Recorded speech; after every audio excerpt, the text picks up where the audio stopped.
Imagine stepping into a world where every move you make is watched, yet you don't even know the rules. What starts as a simple trip quickly becomes a series of awkward moments. In a place where silence speaks louder than words, even the smallest mistake makes you an outsider. In the next hour, you'll witness 15 shocking stories. This isn't just travel. It's a wake-up call to the quiet rules that govern the UK. An American software designer visiting London twists his ankle while sightseeing.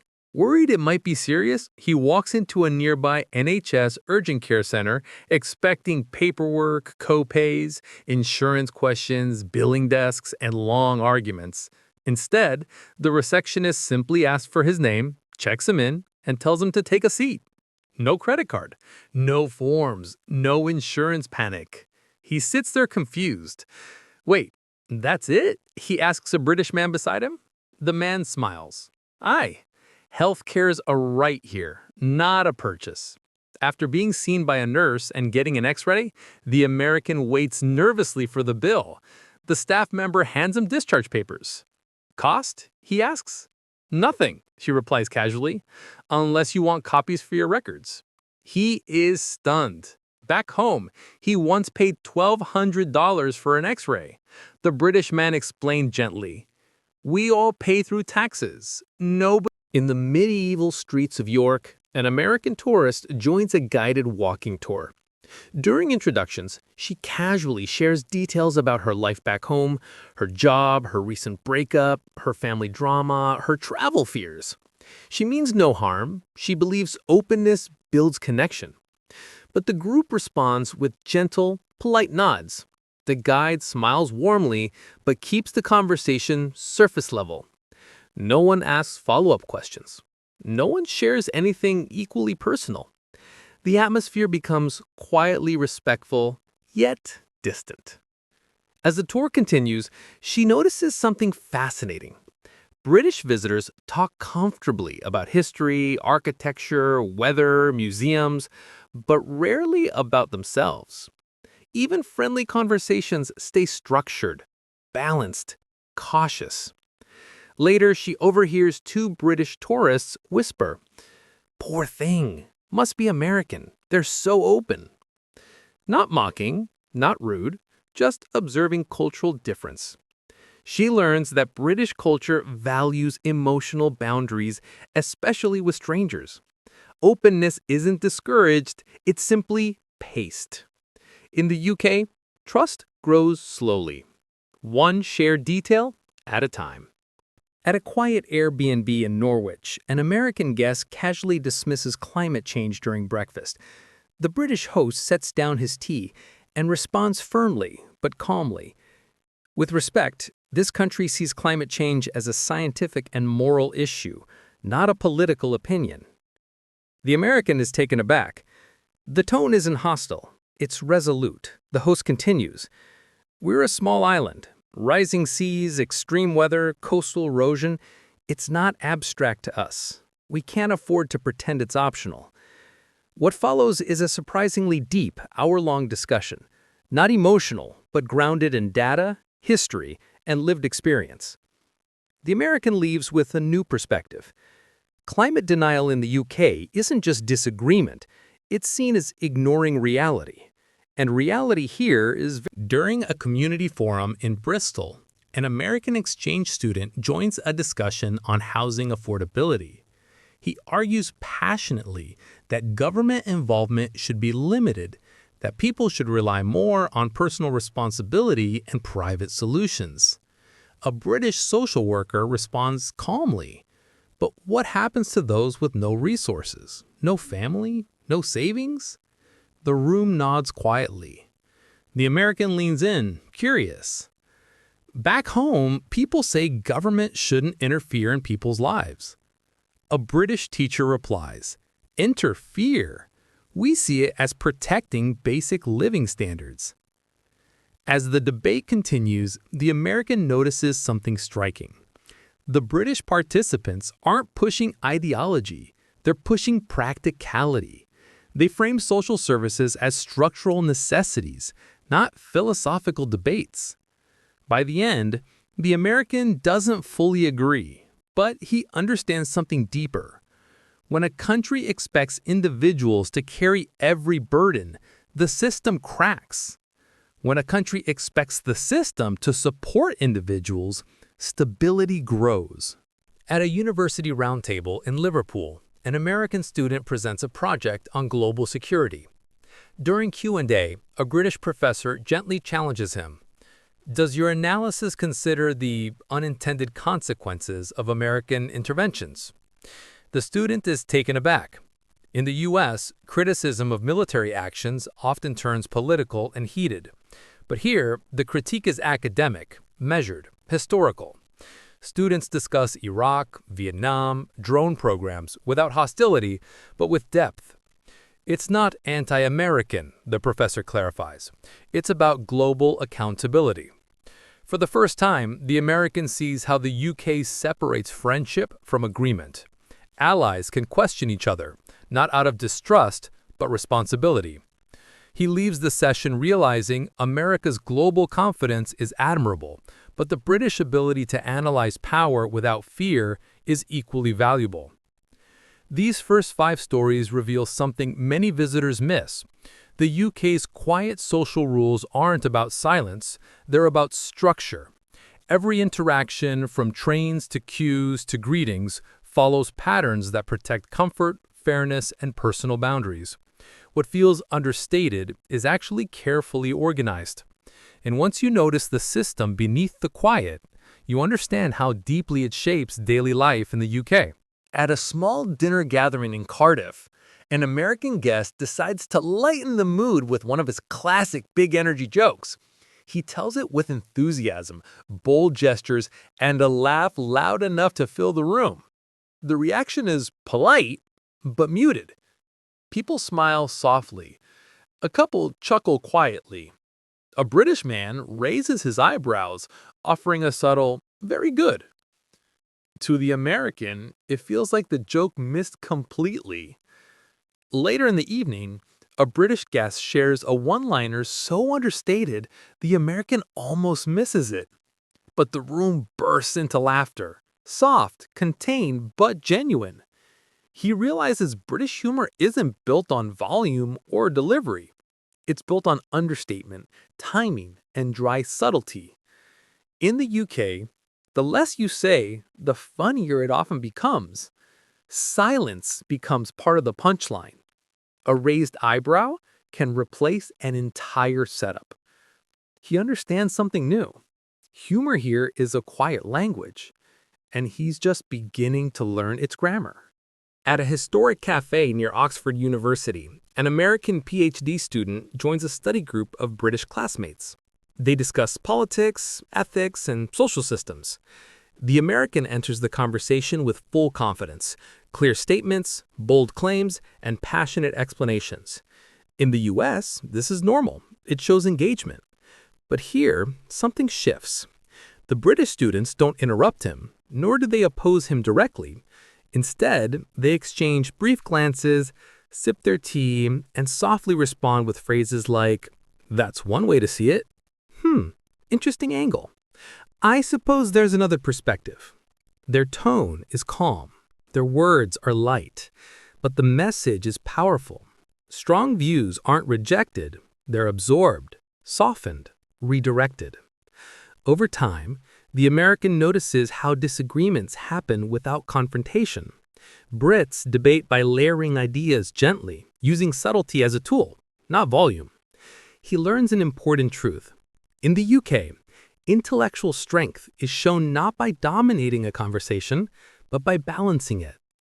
He leaves the cafe realizing he wasn't shut down.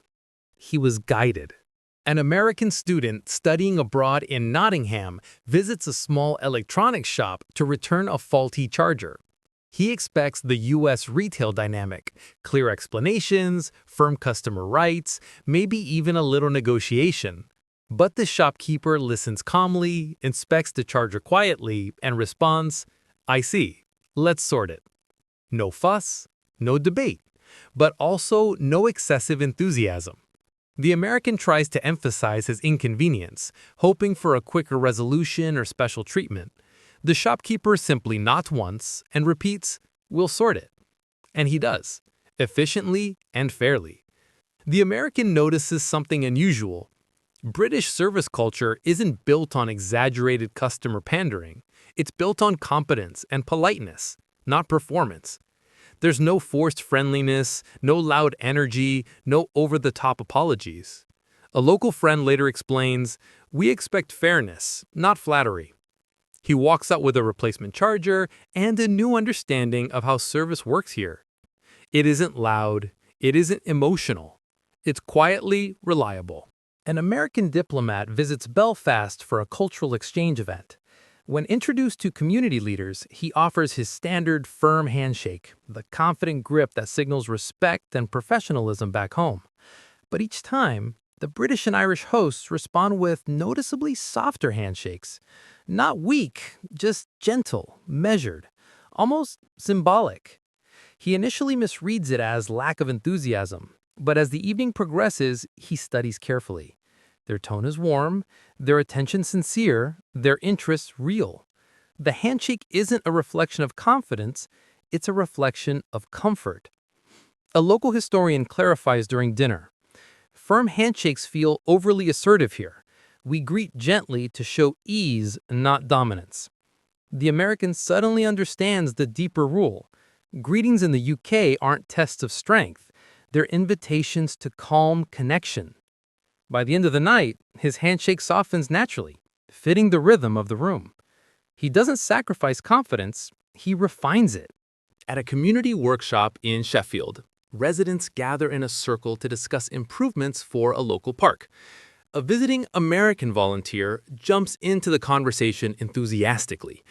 "I think the playground layout is completely wrong," he announces confidently, "and the walking path should be redesigned entirely." His intentions are good, he wants to help, but the room becomes still for a moment.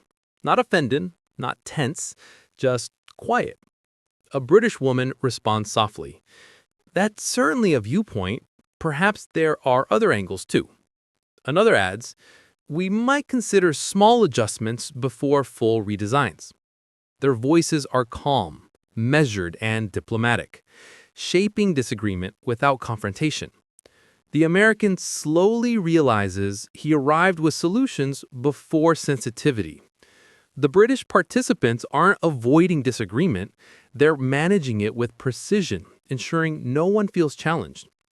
By the end of the meeting, the American shifts his style. He listens first, then adds, "Maybe we could try small changes and see how it goes." A few heads nod warmly. Different approach, same intention, now aligned with the room's rhythm. Social rules, whether loud or quiet, act like invisible architecture. They shape pace, tone, and emotion long before anyone speaks. In the UK, the rules lean toward softness, gentle gestures, subtle cues, and layered communication.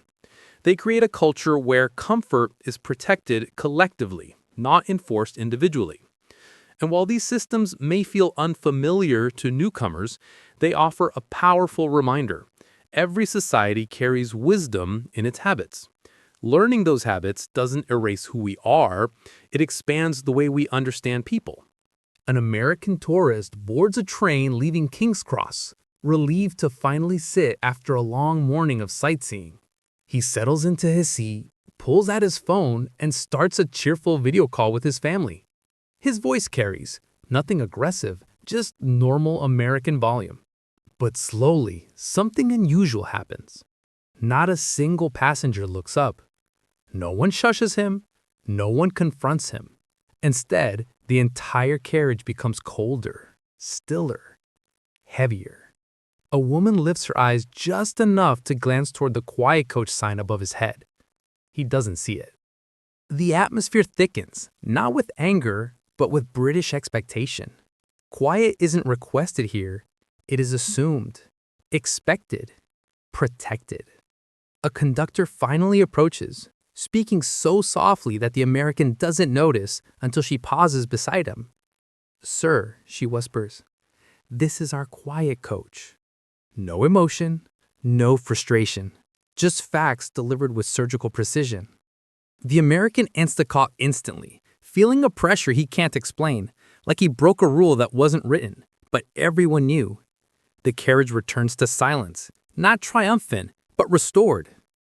For the first time, he feels the weight of a social rule enforced not by words, but by quiet itself. An American engineer attends a tech conference in Leeds.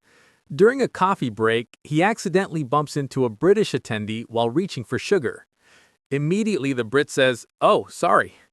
The American smiles awkwardly. "Oh no, that was definitely my fault," he replies. But then it happens again, twice more within the hour. Each time, British strangers apologize instantly, even when they clearly weren't responsible. To the American, it feels backwards. Why would someone apologize when they were the one bumped into? After observing more interactions, he realizes something profound.